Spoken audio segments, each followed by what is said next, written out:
On se retrouve à nouveau pour le bac Maroc 2023, sciences maths, ultra difficile. J'avais fait exercice 1 et présentation du sujet, ensuite j'avais combiné exercice 2 et 3 où il y avait un petit peu d'intégrale de nombres complexes, et un exercice qui a été extrêmement demandé, qui apparemment a été assez nouveau, assez complexe, l'exercice d'arithmétique. Donc il est sur pas beaucoup de points, 3 points, mais il mélange tellement de chapitres, d'arithmétique, de complexes, que c'est un parfait exo pour vous booster un petit peu si vous êtes en terminale et vous faites maths experte. Et c'est un exo qui apparemment a dérangé pas mal de candidats marocains qui m'ont exprimé dans les commentaires, etc. Donc n'hésitez pas à interagir avec moi, proposer des sujets, etc. hein, qui m'ont exprimé un peu leur désarroi par rapport à ce sujet qui a été beaucoup plus difficile et novateur que d'habitude. On va donc l'analyser, on va le corriger, et on va voir si ce sujet a un impact sur le classement du Maroc. Je fais un classement des bacs, alors encore une fois pour réexpliquer, j'avais commencé par faire les bacs français, donc du ministère français, donc il y avait le bac métropole qui était IB, ce qui était vraiment pas très compliqué et mal ficelé. J'avais fait ensuite les bacs français 2023 qui étaient tombés en Liban, États-Unis, Asie, etc. Et j'avais commencé, grâce à vous tous, avec vos propositions, à faire quelques bacs, alors plutôt francophones, donc j'avais eu Cameroun, Tunisie, Maroc, même bac international, et une partie un peu de l'équivalent du bac chinois. Donc on va voir si le bac Maroc, qui avait gagné sa meilleure place tier S depuis un mois à peu près, quand j'avais fait le bac SM 2022, il a commencé, avec les exercices précédents, un petit peu à diminuer. Donc il était plus qu'en S 3 quarts, j'avais un peu fait descendre ce drapeau. On va voir si avec cet exercice, il retrouve sa place, ou même si peut-être je vais être obligé de créer une nouvelle catégorie S, super vénère, super saiyan. On va voir ça tous ensemble. D'abord, suivez-moi se corriger, likez la vidéo, abonnez-vous pour m'aider à avoir un bon référencement. C'est parti.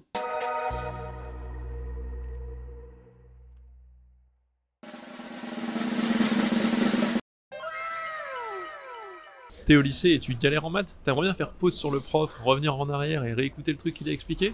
Bah maintenant, c'est possible avec Studio. On a fait plein de vidéos avec des profs jeunes, dynamiques, efficaces, les meilleurs du pays, où tu peux comprendre les notions, prendre ton temps et même te tester avec des QCM, réviser avec des flashcards. Essaye Studio, tu verras, c'est fait pour toi. Comme d'hab, analyse du sujet, on va faire une analyse de cet exercice. Donc on va regarder un petit peu l'ensemble des questions et comprendre où sont les difficultés. C'est toujours bien de passer du temps pour voir en gros où est-ce que vous allez sûrement galérer et où est-ce qu'il faudra accélérer, parce que potentiellement, il y a peut-être certaines questions où la méthode va être facile, autoroute, voilà. On va regarder ça ensemble, donc soit P un nombre premier impair. Déjà, premier truc, boum, nombre premier impair, P c'est 3 ou plus, c'est pas 2, en gros, voilà. On considère l'équation x carré congru à 2 modulo P. On veut trouver l'ensemble des entiers x dans Z qui vérifie ça. D'accord? On commence avec une question sur montrer que 2 puissance P-1 est congru à 1. Question 1, A et B. On veut montrer des trucs sur du 2 puissance P-1 sur 2. On va voir ce que ça donne. Bon, quand on voit du congru à 1 modulo P, tout de suite, on pense quand même théorème de Fermat. Voilà, on avance. Question 2, on a tout ça. Pas du tout, on a juste tout ça, pardon. Soit x une solution, montrer que P et x sont le premier truc, puis montrer donc quelque chose d'autre sur 2 puissance P-1 sur 2. Donc on avait montré apparemment que c'était soit 1, soit moins 1. La question 2, on va montrer qu'en fait on conclut sur celui-ci. 1. On pourra utiliser le théorème de Fermat. Bon, on vous le dit, c'est bien. Petit 3, ça commence un peu à devenir bizarre. On dit, bon, on va diviser des espèces de la combinatoire. Donc c'est Kp, donc c'est l'ensemble des parties à k éléments dans un ensemble de p éléments. En France, on l'écrit plutôt comme ça, k parmi p. Bon, ça dépend des écritures, ça s'inverse. Hein. Donc, je sais que moi, mon prof de sup, en 2007-2008, il aime bien écrire ckn à la place de k parmi n, parce qu'à l'ancienne, on le faisait comme ça. Apparemment, au Maroc, ils ont gardé les écritures d'avant. Dans les bouquins de maths de sup, si les bouquins sont un peu anciens, vous le retrouvez. C'est vraiment une question d'écriture. Donc, on vous le rappelle de toute façon en dessous, et on vous donne même une des propriétés intéressantes de ce truc. Donc, il va falloir regarder. On sent que là, il y a des choses qui doivent diviser d'autres. Potentiellement, on va appeler à nous le théorème de Gauss. On va voir. Et là, surprise. Question 4, qu'est-ce qu'on a? Ah ben on a une formule de Moire, on a des complexes. Donc là, on vous mélange arithmétique et complexe, donc parfait pour les élèves français, parce que ça vous fait réviser un peu les deux aspects de la maths experte. Mais alors, oui, pour les Marocains, c'était un petit peu violent, hein, parce qu'on vous balance comme ça des espèces de trucs avec des sommes, des genres de trucs de binôme de Newton. On va essayer de voir ce qu'ils veulent ici. Apparemment, on est obligé de passer par les complexes pour réussir à faire la démonstration. Donc c'est un peu surprenant. Mais il ne faut pas trop rester surpris longtemps, on va se rendre compte quand même assez vite que, en se posant, en prenant bien notre temps, on va pouvoir démêler tout ça. Merci à tous de suivre cette chaîne YouTube, de m'aider à faire ce que j'aime. N'hésitez pas à vous abonner, ça aide toujours pour le référencement. Et n'oubliez pas, dans la description, je mets toujours le PDF des exercices que je corrige. Allez, à toutes. Donc, question 1, montrer que ça. Alors, qu'est-ce que je peux dire? Moi, je pense tout de suite au théorème de Fermat. Petit théorème de Fermat. Vérifions que P ne divise pas 2. Bon, P c'est un nombre premier qui est plus grand ou égal à 3, donc P ne divise pas 2. Petit théorème de Fermat, je l'applique. J'ai donc que 2 puissance P-1 est congru à 1 modulo P. Parce que les deux sont premiers entre eux. PLCD entre 2 et P, c'est 1. Ensuite, question B. On me dit, ben, en déduire ce truc-là.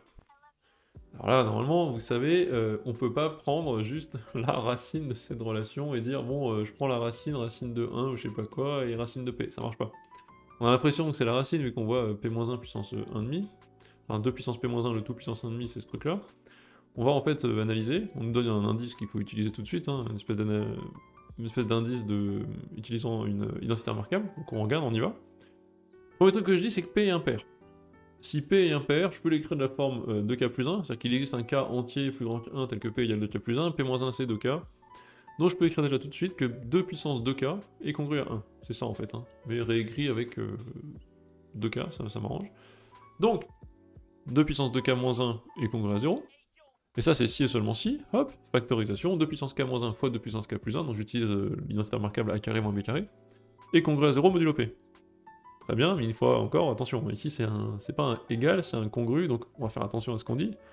Je peux pas faire la règle comment dire, la règle du produit, de l'équation de produit nul, hein. Je peux pas dire que c'est soit ça égale à 0, soit ça égale à 0.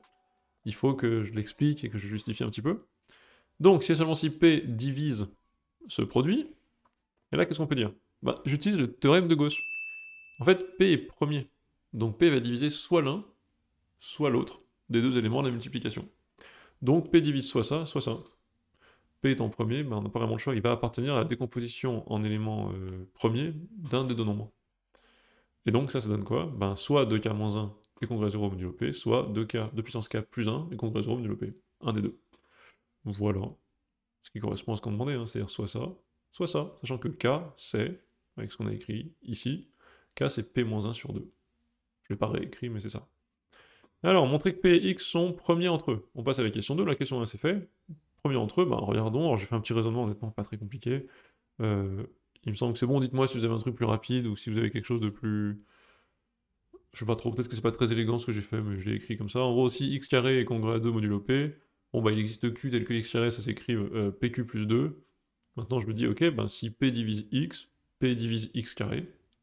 Ça se démontre en 2 secondes, hein, c'est assez évident de toute façon. Bah donc P divise X carré moins PQ, puisque P divise PQ, P divise X carré. Bah X de moins PQ c'est 2. Voilà, contradiction. J'ai mis un petit truc comme ça pour dire contradiction. P ne divise pas 2 vu que P est plus grand ou égal à 3. C'est mort. Donc contradiction. Et donc P et X sont premiers entre eux. En déduire, donc nous on avait démontré ce truc là, en déduire en fait que ça c'est faux et que c'est celui-là qui est vrai. On regarde tout de suite. On a X puissance P-1 qui est congru à 1 modulo P, avec le théorème de Fermat. Donc on a deux arguments qu'on va mélanger. On sait qu'ils sont premiers entre eux grâce au petit a, c'est ce que je vous dis ici. Donc petit théorème de Fermat, X puissance P-1 est congru à 1 modulo P. Et ensuite, j'ai aussi que x carré est congru à 2, ça c'est par définition, hein, vu que c'est ce qu'on cherche, c'est l'équation de départ, qui me donne, ben, je monte ça à la puissance entière P-1 sur 2, donc je mets tout ça en puissance P-1 sur 2, hein. On a vu que P-1 était pair, donc P-1 sur 2 c'est bien un entier, donc un entier naturel, donc je mets tout ça en puissance P-1 sur 2, ça me donne x puissance P-1 qui est congru à 2 puissance 2, pardon, 2 puissance P-1 sur 2, donc Fermat me dit x puissance P-1 congru à 1, l'équation ici, sachant qu'en plus P est impair, me donne ce truc-là. Et donc j'ai bien xp-1 congru à 1, congru à 2 puissance P-1 sur 2. J'obtiens ça. Je lis les deux équations. Donc voilà, je prends une source d'information d'une petite théorème de Fermat, une source d'information de mon équation que je monte à la bonne puissance. Ça me donne exactement ce truc-là, et ça confirme que bah, c'est pas ça qui compte pour nous, c'est ça. Petit 3, on passe maintenant à un autre délire, on va essayer de prendre une question, c'est une question intermédiaire en fait avant d'aller attaquer ce qu'il y a ici avec les complexes. Petit 3, on va juste dire, montrer que P divise l'ensemble des combinaisons de taille K, enfin l'ensemble des combinaisons K parmi P. Le nombre total d'ensemble de K éléments que je peux constituer à partir d'un ensemble de P éléments, c'est ça la définition de ce chiffre-là, c'est un entier naturel. Voilà, petit rappel. Donc, qu'est-ce que je peux dire? J'ai la relation qui est ici, très bien. Bah, à partir de cette relation, qu'est-ce que je peux dire? Je sais que P divise cette multiplication. P divise K fois c'est KP. Or, moi je sais que le PLCD entre P et K, c'est 1. Pourquoi? Parce qu'on dit pour n'importe quel cas plus petit strictement que P. Bah, je sais que P est premier, K est plus petit strict que P, donc en gros le PLCD entre les deux, c'est 1. Ils sont premiers entre eux. Bah, vu que P est premier avec K, forcément, théorème de Gauss, P divise CKP. Voilà. Petit raisonnement assez simple, ça prenait une seconde. Ensuite, en utilisant la formule de moi, remontrer que, alors là je vous ramène à ma vidéo précédente sur l'exercice de complexe de cette même épreuve, vous allez voir la vidéo de la semaine dernière, il faut connaître ces trucs-là par cœur. Quand vous faites des complexes, alors là, marocain, français, n'importe qui, si vous avez les complexes au programme, il faut absolument que vous connaissiez cette petite table que j'ai mis en post-it ici. C'est l'équivalent complexe de la table où vous avez les 0, pi sur 6, pi sur 4, pi sur 3. Là, vous avez l'ensemble des valeurs, vous savez, de sin et de cos. Vous avez 0, 1 demi, racine de 2 sur 2, racine de 3 sur 2, et puis 1 pour pi sur 2. Vous avez cette table en tête par cœur, il y a un peu l'équivalent ici en complexe. C'est-à-dire qu'il faut savoir reconnaître quand c'est complexe, en gros, où vous avez une association entre ces nombres complexes et les différents angles. Donc ça, par exemple, c'est lié à l'angle pi sur 4. Pourquoi? Parce qu'on a le même cos et le même sin. Donc il faut multiplier par racine de 2, je dis pas, mais là, en gros, 1 plus i, même cos, même sin, ok, c'est pi sur 4. Donc ça, il faut les connaître par cœur, parce qu'ils tombent tout le temps. 90% des exos, honnêtement, avec des formes exponentielles, c'est toujours en utilisant cette table dont je parlais, avec les angles basiques, pi sur 4, pi sur 3, pi sur 6. Donc connaissez ça, apprenez à les reconnaître. Il y a aussi 1 plus racine de 3, i, ça ressemble à du i pi sur 3. Ça serait encore plus facile s'il y avait le 2 qui était ici, mais voilà, des fois il n'est pas donné avec le 2, donc c'est à vous d'y penser. Et racine de 3 plus i, c'est la même chose dans l'autre sens, donc cette fois-ci c'est 2 fois e pi sur 6. Si ça fait partie de vos éléments de connaissance par cœur dans votre tête, vous allez super vite sur les exercices. Donc 1 plus i puissance p typiquement, bah ok, c'est racine de 2, donc 2 puissance 1,5 puissance p, ça fait 2 puissance p sur 2 fois e de i pi sur 4 fois p. Donc e de i pi p sur 4. Bah donc ça vaut exactement ce qu'il faut. J'ai juste écrit ce que c'est que cet exponentiel, ben c'est la cos plus i sin, c'est réglé. Tout est basé sur... Enfin, votre rapidité viendra de la connaissance de ça. Donc ça, c'est rapide, c'est fait. Petit b, on admet ce truc-là. Intéressant. Alors, on l'admet, je vous le dis quand même. 1 plus i puissance p, vous voyez des combinaisons, etc. Ça, en fait, c'est juste que vous avez balancé un Newton. C'est un truc très classique en sup, en première année. En fait, vous écrivez juste Newton pour ce truc-là. Un Newton global, pour, en gros, voilà, la somme des... Vous mettez... si je le fais rapidement, ça fait somme de k égale 0 à p des ckp, ckp, 1 puissance p moins k, et ensuite il reste i puissance k. Et qu'est-ce que vous faites? Les i puissance k, il y a des pairs et des impairs. Vous séparez les pairs, j'arrête pas de tripoter ce ruban là, vous séparez les pairs et les impairs, bah i pair, et i puissance 2k pair, en gros i puissance pair, bah, ce sera des nombres réels, parce que vous aurez i carré égale moins 1, donc ça sera ces nombres-là. Et les i puissance impair, ça vous fera une partie imaginaire. Donc en fait, il est facile de séparer en deux les éléments de ce Newton pour vous donner cette solution-là. Voilà, on vous le donne, on chipote pas, tant mieux. On vous dit montrer que 2 puissance p sur 2, cos p sur 4, cos p sur 4 appartient à z et est congru à 1 puissance p. Écoutez, on vient de faire ce truc-là, donc on se dit, on aura sûrement besoin. On vous dit d'utiliser la question 3 qui nous disait que p divisait ça, et on nous donne cette formule. Là, c'est à vous de ramener toutes les briques ensemble. Ça a l'air plus impressionnant que ce que c'est, parce qu'en fait, si vous avez bien suivi, c'est juste des petites briques qui s'enchaînent et ça va avoir du sens. Donc je vous montre petit à petit. Newton, bon ça on s'en fout. Qu'est-ce qu'on fait? On va identifier. On a deux fois l'expression de la même chose, donc on a 1 plus i puissance p qui est égal à ça, plus i fois ça. Donc en gros, cette expression, c'est la partie réelle, et la partie réelle, elle est ici également. Donc en fait, on peut identifier que ces deux choses-là sont égales. Ça, c'est le début. Bon, on le fait. J'écris donc 2 puissance p cos p pi sur 4, c'est la partie réelle de 1 plus i puissance p, c'est donc égal à ce truc-là. Ok? Ce truc-là, on n'oublie pas que ça appartient à z, parce que ça, c'est un entier naturel, hein, donc en fait, moins 1 puissance k, etc., ok, c'est un entier. Qu'est-ce que je fais? Moi, ce que je sais, ce que je veux montrer, en gros, c'est que bon, c'est un entier. Ça, c'est fait, je l'ai fait ici. On va montrer que c'est congru à 1 modulo p. Mais on vient de montrer que p divisait toutes les ckp dès que k était plus grand, enfin, k était différent de 0. Bon bah en fait, qu'est-ce que je fais? Moi je les veux tous, sauf quand k égale 0. Donc k égale 0, je vais les virer. Parce que si k égale 0 c'est faux, bah pourquoi? Parce que quand k égale 0, en fait, ici j'ai 1, moins 1 puissance 0 ça fait 1. Le nombre de combinaisons de taille 0, potentiellement, enfin combien de manières de prendre 0 éléments parmi p? Ben, une seule, ça vaut 1 aussi. Donc je sépare juste la somme en deux, le terme k égale 0 et les autres. Ici, je peux dire qu'en fait, ben, p divise l'ensemble de ces termes, vu que p à chaque fois divise la combinaison. Donc c'est cool. Il ne reste plus que 1 plus un truc que P divise. Ça, c'est avec la question 3. P divise tout ce morceau. Bah, si P divise tout ce morceau, ce truc-là est congru à 1 modulo P. C'est la définition. Donc en fait, ça va un peu tout seul. La difficulté pour vous, c'est d'être conscient de ce qui se passe et de pas être trop débordé par zut, je suis impressionné, il y a toutes ces questions complexes et je suis perdu. C'est ce sentiment de perdition et de ça a l'air compliqué, de comment dire, c'est un peu de la poudre aux yeux et qui vous fait perdre de la confiance. Je pense que c'est ça le truc le plus dangereux, parce qu'en soi, quand on y va calmement avec l'esprit posé, c'est pas trop compliqué. C'est plus que ça fait peur et c'est un peu impressionnant dans l'écriture et tout quoi. Alors, question, bah, pas vraiment finale, mais voilà une question, enfin c'est une dernière question, mais avec un exemple. On va prendre un nombre premier qui est congrue à 5 modulo 8, donc un 8q plus 5. Montrer que si p égale 8q plus 5, alors l'équation E n'avait pas de solution. Là, on vient de montrer plein de choses. Ce que ça veut dire, c'est que sûrement, il faut combiner tout ça pour trouver une, comment dire ça, une contradiction. Donc on va regarder ce que ça donne. Nous, on a 2 puissance p sur 2 cos p pi sur 4, c'est quoi? En fait, je remplace p par 8q plus 5. Je me rends compte qu'en faisant 8q plus 5, en fait, c'est plutôt intelligent de nous faire cet exemple-là, parce que je peux avoir un paquet de pi ici. Quand je remplace 8q, ça fait un paquet de pi qui va dégager. Et à côté, j'ai 5pi sur 4. Donc j'ai 2 puissance p sur 2 cos tout ça qui devient 2 puissance p sur 2 cos 5pi sur 4. Là, vous avez votre cercle trigo en tête, hein, pi c'est ici, donc 4pi sur 4, 5pi sur 4 c'est là. Donc on est à l'opposé de pi sur 4, donc là c'est du, comment dire, racine de 2, moins racine de 2, moins racine de 2 quoi. Et donc c'est 2 puissance p sur 2 fois moins 1 sur racine de 2. Pourquoi j'écris pas moins racine de 2 sur 2 parce que c'est la même chose? Bah, c'est parce qu'en fait astucieusement j'ai envie de virer ce racine, enfin ce 2 puissance moins 1,5 ici.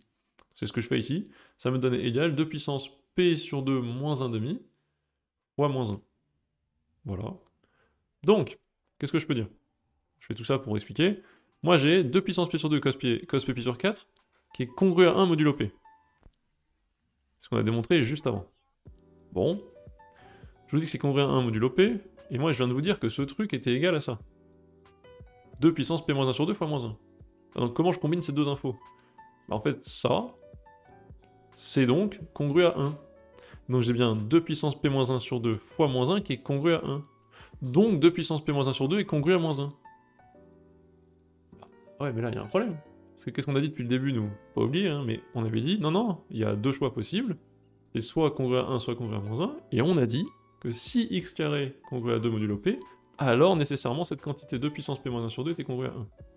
En fait, on a fait tout ce travail pour pouvoir arriver à ce raisonnement par contradiction. Et en effet, on y est là. On vous dit, bah là, on a calculé dans ce cas très précis. On voit que dans ce cas très précis, on arrive à ce machin-là nous implique que 2 puissance p moins 1 sur 2 est congru à moins 1. Or, si x carré est bien congru à 2 modulo p, donc si on respecte bien cette équation, on a ça qui est vrai. Et donc on a 1 congru à moins 1. C'est pas possible, contradiction, il n'y a donc pas de solution. Voilà. Alors en conclusion, qu'est-ce qu'on pense de cet exercice? Franchement, dans un lycée un peu ambitieux, ou en tout cas un prof qui a un peu envie de se marrer avec ses élèves en France, ça pourrait être un excellent problème de DS. Mais alors, ça pourrait faire des dégâts, parce que c'est vrai qu'il y a quand même beaucoup de raisonnement. DS type fin d'année, hein. Une fois que vous avez maîtrisé l'arithmétique et les complexes. Il est pas simple du tout, je le trouve super vraiment à utiliser. S'il y a des profs français qui regardent, franchement, amusez-vous avec quoi. Parce que je pense que là, vos élèves, normalement ils sont motivés par les maths, hein, vos élèves de maths experts, vous allez pouvoir les faire un peu cramer leur cerveau avec ça. Je l'ai trouvé vachement intéressant, mais encore une fois, beaucoup plus simple qu'il n'y paraît. C'est pour ça qu'il est assez excellent cet exercice, parce qu'il a beaucoup de complications, je trouve, d'écriture, donc d'esbrouf, si vous voulez, ça fait un peu la poudre aux yeux, genre wow, des combinaisons, wow, des sommes cheloutes avec des i, des nombres complexes, ça a l'air fou. Alors qu'en fait, quand on enlève un peu tout cet effet de manche, si vous voulez, de oh punaise, c'est ouf. Quand on enlève tout ça et qu'on regarde petit à petit, qu'on garde une vision un peu globale de ok, j'ai démontré des trucs là-haut, après je me pose, je réfléchis, ben ça reste quand même des questions qui individuellement sont relativement faisables et accessibles. Donc je le trouve quand même pas mal, très bon niveau, bien conçu. Je sais pas s'ils l'ont, qui a écrit ce sujet, mais vraiment, soit il l'a chopé quelque part, ou il a réécrit quelque chose, ou ils l'ont inventé. En tout cas, excellent travail parce que je le trouve très bien. Alors pour l'instant, en termes de classement là, qu'est-ce que je fais avec ça? Je sais pas trop. Je pense que ça reste quand même oufissime, vraiment très intéressant. Est-ce que le Maroc que j'avais laissé à la fin du dernier exo en S un petit peu moins que d'habitude, je l'avais laissé en S 3 quarts, parce que j'avais trouvé que l'exercice 2 et 3 étaient un peu quand même, pas très folichon, mais voilà, c'était du S moyen. Là, on monte pas dans des trucs ultra fous, je vais pas encore créer du Super Saiyan S++, mais je pense qu'avec un bon exo comme ça, qui en plus apparemment est assez novateur de ce que vous m'avez dit dans les commentaires, parce qu'il mélangeait des choses comme jamais fait auparavant, et ben je pense qu'il retrouve sa place en bon S 100% pur, il ne descend plus, il est remonté. Je confirmerai tout ça avec le dernier exo, que je vous corrigerai dans la semaine prochaine ou d'ici 2 semaines, l'exo de structure algébrique. Pour l'instant, je pense que le bac Maroc Sciences Maths garde sa position tir S, bien droite, bien dans ses bottes. Et voilà. Donc dites-moi en commentaire si vous pensez que j'ai des trucs où je me suis gouré, ou que soit que mon raisonnement n'était pas assez efficace, soit que mon classement n'est pas valide pour une raison ou une autre. Et je vous retrouve pour une prochaine vidéo. Bye bye.